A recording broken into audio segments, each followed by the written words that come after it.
Indonesia yang meliputi keadaan geologi, bentuk muka bumi, dan kondisi iklim di Indonesia. Yang poin kedua yaitu menjelaskan tentang flora dan fauna, di mana pembagian dan ciri-ciri flora dan fauna di Indonesia, persebaran flora dan fauna di Indonesia. Adapun poin kedua yaitu kompetensi inti. Pada kompetensi inti yang ketiga yaitu memahami pengetahuan, baik faktual, konseptual, prosedural berdasarkan rasa ingin tahunya tentang ilmu pengetahuan, teknologi, seni, budaya, dan fenomena dan kejadian tampak mata. Adapun kompetensi inti yang keempat yaitu mencoba, mengolah, menyaji dan dalam ranah konkret, di mana menggunakan, membuat, merangkai, memodifikasi. Sedangkan dalam ranah abstrak yaitu menulis, membaca, menghitung, menggambar, mengarang sesuai dengan materi yang akan dipelajari di dalam kelas. Adapun poin yang ketiga yaitu konsep dasar. Pada kompetensi inti yang ketiga yaitu memahami konsep ruang, lokasi, distribusi, potensi, iklim, bentuk muka bumi, geologis, flora dan fauna, dan interaksi antar ruang di Indonesia serta pengaruhnya terhadap kehidupan manusia dalam aspek ekonomi, sosial, budaya, dan pendidikan. Adapun konsep dasar pada kompetensi inti yang keempat yaitu menjelaskan konsep ruang, lokasi, distribusi, potensi, iklim, dan bentuk muka bumi, geologis, flora dan fauna, dan interaksi antar ruang di Indonesia serta pengaruhnya terhadap kehidupan manusia di Indonesia dalam aspek ekonomi, sosial, budaya, dan pendidikan. Adapun poin yang keempat yaitu indikator pencapaian kompetensi, di mana indikator kompetensi dasar pada kompetensi inti yang ketiga yaitu menjelaskan kondisi alam Indonesia, menjelaskan keadaan fisik Indonesia yang meliputi keadaan geologi, bentuk muka bumi, keadaan iklim Indonesia, dan menjelaskan flora dan fauna persebarannya di Indonesia. Adapun indikator kompetensi dasar pada kompetensi yang keempat yaitu menemukan adanya pengaruh kondisi alam, baik geologi, bentuk muka bumi, kondisi di Indonesia terhadap persebaran flora dan fauna di Indonesia. Adapun poin yang kelima yaitu deskripsi mata pelajaran, materi pelajaran. Pada materi pembelajaran reguler yaitu kondisi alam Indonesia, di mana poin yang ke-A keadaan fisik Indonesia, di mana kondisi geologi Indonesia, bentuk muka bumi, dan kondisi iklim Indonesia, flora dan fauna yang meliputi yaitu persebaran, pembagian ciri-ciri flora dan fauna, persebaran, pembagian ciri-ciri fauna di Indonesia. Materi pembelajaran remedial dan pengayaan yaitu menyesuaikan dengan materi pembelajaran reguler, di mana langsung ke poin ke 6 yaitu pendekatan dan metode pembelajaran. Di sini saya menggunakan pendekatan saintifik, di mana pendekatan saintifik ini agar siswa itu mudah menyelesaikan masalah dengan sistematik, di mana siswa itu mengembangkan ide-ide dan menyelesaikan masalah, memecahkan masalah, dan mengembangkan hasil belajar dan mengembangkan potensi siswa. Dan di sini saya menggunakan metode PBL yaitu proyek based learning, di mana proyek based learning itu yaitu siswa itu dapat membuat keterampilan mandiri, sikap mandiri, dan membuat keterampilan memecahkan masalah dan membuat keterampilan meningkatkan hasil belajarnya sendiri. Dan media yang saya gunakan yaitu gambar tentang kondisi alam Indonesia, kondisi geologi yang meliputi kondisi geologi, kondisi iklim Indonesia, kondisi bentuk muka bumi, dan LCD, proyektor, dan PPT yang sudah disediakan. Sumber pembelajarannya yaitu dari buku kegiatan pembelajaran dari keadaan fisik Indonesia, di mana kegiatan pendahuluan guru membuka kegiatan pembelajaran dengan salam dan meminta ketua kelas itu memimpin doa. Guru mengecek kehadiran dengan melakukan presensi. Guru bersama siswa mengkondisikan suasana kelas agar menjadi nyaman.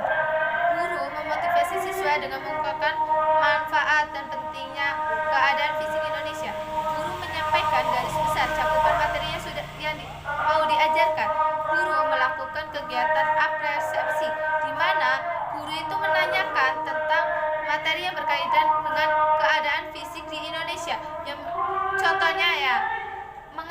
terkenal di Indonesia banyak gunung berapi.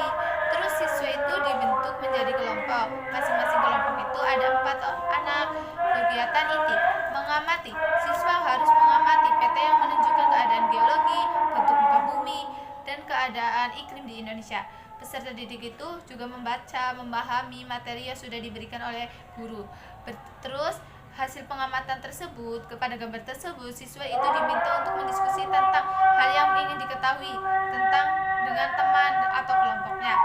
Menanya, siswa diminta untuk bertanya. Siswa itu untuk ditanya berdiskusi dengan kelompoknya.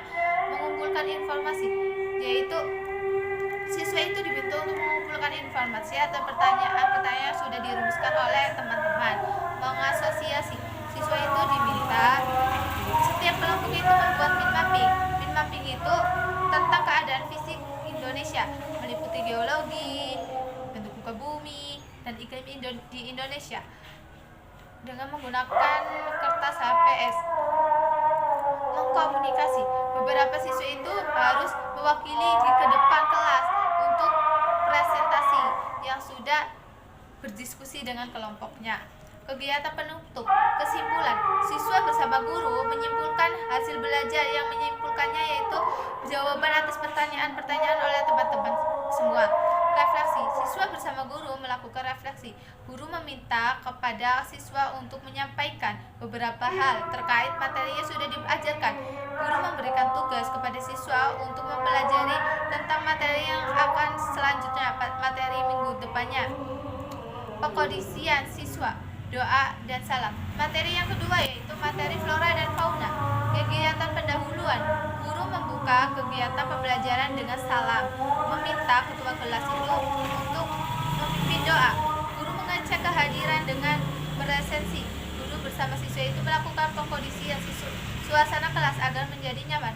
Guru memotivasi siswa dan dengan mengungkapkan manfaat dan pentingnya flora dan fauna di Indonesia. Guru menyampaikan garis besar pencakupan yang materi yang akan dipelajari. Guru melakukan kegiatan apresiasi, menanyakan tentang materi pembelajaran yang berkaitan dengan flora dan fauna di Indonesia. Misalnya, siapa yang pernah berwisata ke kebun binatang gitu. Terus siswa diminta untuk membuat kelompok. Masing-masing kelompok itu terdiri dari 6 atau 7 orang. Kegiatan inti mengamati. Siswa mengamati peta pembagian wilayah di flora dan fauna. Peserta didik juga membaca materi yang sudah diberikan oleh guru. Terus setiap kelompok itu berdiskusi. Terus hasil diskusi nanti jika ada yang mau ditanyakan. Poin kedua yaitu menanya. Siswa itu diminta untuk bertanya hal yang belum dipahami. Hasil diskusi tadi diminta untuk meneruskan pertanyaan-pertanyaan dan ditulis di sebuah kertas. Mengumpulkan informasi, siswa dengan teman sekelompok itu diminta untuk berdiskusi dan menjawab pertanyaan yang sudah ditukarkan dengan teman kelompoknya. Masing-masing kelompok siswa menuliskan hasil pengumpulan informasi pada buku masing-masing. Mengasosiasi, siswa diminta untuk mencari informasi dengan membaca terkait jenis flora, fauna, dan persebarannya. Guru memberikan pertanyaan secara lisan pada setiap kelompok. Ada beberapa soal rebutan dan dijawab oleh siswa masing-masing kelompok.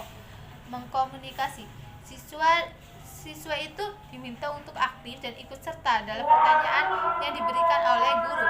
Kegiatan penutup, kesimpulan, siswa bersama guru menyimpulkan hasil belajar dengan menyimpulkan jawaban atas pertanyaan oleh teman-teman. Refleksi, siswa bersama guru melakukan refleksi. Guru meminta kepada siswa untuk menyampaikan beberapa hal terkait materi yang sudah disampaikan. Guru memberikan tugas kepada siswa untuk materi selanjutnya. Pengkondisian siswa, doa, dan salam. Penilaian, teknik penilaiannya yaitu kompetensi sikap dengan menggunakan rubrik berbentuk laporan. Dengan kompetensi pengetahuan, pertanyaan secara lisan. Kompetensi keterampilan dengan menggunakan rubrik. Kompetensi keterampilan dengan menggunakan rubrik berbentuk lembaran observasi dari hasil pembuatan mind mapping, instrumen penilaian dan pedoman penskoran. Teknik penilaiannya pembelajaran remedial dan pengayaan mengacu pada teknik pembelajaran reguler. Sekian yang dapat saya sampaikan. Wabillahi taufiq wal hidayah. Wassalamualaikum warahmatullahi wabarakatuh.